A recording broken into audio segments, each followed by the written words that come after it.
बौंदिता अपनी माँ को चिट्ठी लिख रही है, अपने दुख के बारे में बता रही है, अपनी बीमारी के बारे में बता रही है। लेकिन यहाँ पर जो संपूर्णा है वो सुमिति के पास पहुंची हुई है और फिर बेहोशी में जो सुमिति है वो बौंदिता का नाम ले रही है। लेकिन यहाँ तो संपूर्णा अपने बदले की बात सुमिति के सामने कर रही है और कह रही है कि जब तक मैं अच्छी बनी रही मुझे किसी ने वैल्यू नहीं दिया। मेरा पति सौरभ जब तक था तब तक तो मैं दबी रही, लेकिन अब मैं दबी नहीं रहूंगी और उस त्रिलोचन का तो हाल मैं बुरा करने वाली हूँ। उसने मुझे बहुत दुख दिए हैं, एक एक का बदला मैं लूंगी। जी हाँ, ये सब वो सुमिति के सामने कह रही है। उसे ऐसा लग रहा है कि सुमिति बेहोश है और साथ ही साथ जो संपूर्णा ये भी कह रही है कि तुम तो हुक्म का इक्का हो, जब तक तुम यहाँ पर हो, यानी कि हॉस्पिटल से हम तुम्हें यहाँ ले आए थे, जब तक तुम यहाँ पर हो तब तक बहुत सही है और मैं तुम्हें यहाँ से जाने भी नहीं दूंगी जब तक मेरा बदला पूरा नहीं होगा। अब सुमिति ये बात सुन रही है या नहीं है तो आने वाला वक्त बताएगा, लेकिन सुमिति जो है वो बौंदिता बौंदिता जरूर कर रही है।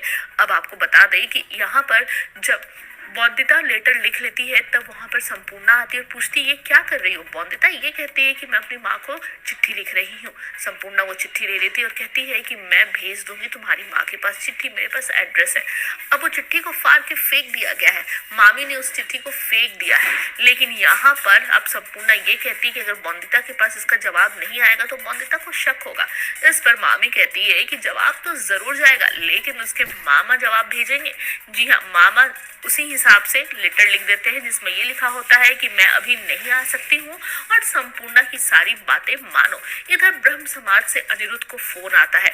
ब्रह्म समाज वाले बहुत तारीफ कर रहे हैं अनिरुद्ध का और कहते हैं कि आपने जो सती प्रथा के लिए आवाज उठाई है वो सचमुच काबिले तारीफ है। आज ब्रह्म समाज की ओर से एक समारोह है जिसमें आप अपनी बीबी को लेकर आइएगा। वो आपकी बीबी तुलसीपुर की पहली ऐसी लड़की है जो विद्यालय जा रही है और वो बहुत समझदार है। अनिरुद्ध बहुत खुश हो जाता है और ये बात जाकर वो बताता है बौंदिता को। बौंदिता बहुत डरी हुई है। सपने में वो देखती है कि अनिरुद्ध कैसे कुछ खाने के बाद वो मर रहा है। उसे ऐसा लगता है कि मेरी छाया पड़ेगी तो उसके साथ ऐसा ही होगा।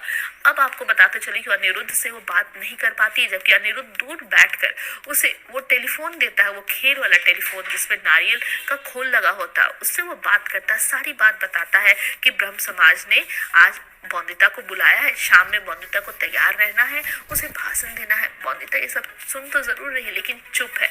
अब बौंदिता ये बात संपूर्णा को बताती जरूर है। देखना दिलचस्प होता है कि वो चिट्ठी जो कि फाड़ के फेंक दी गई है वो कैसे अनिरुद्ध के पास पहुंचती है और कैसे चिट्ठी देखकर अनिरुद्ध को सब पता चलता है कि कुछ गड़बड़ है। जो भी होगा उसकी अपडेट बहुत जल्द हम आप तक पहुंचाएंगे। फिलहाल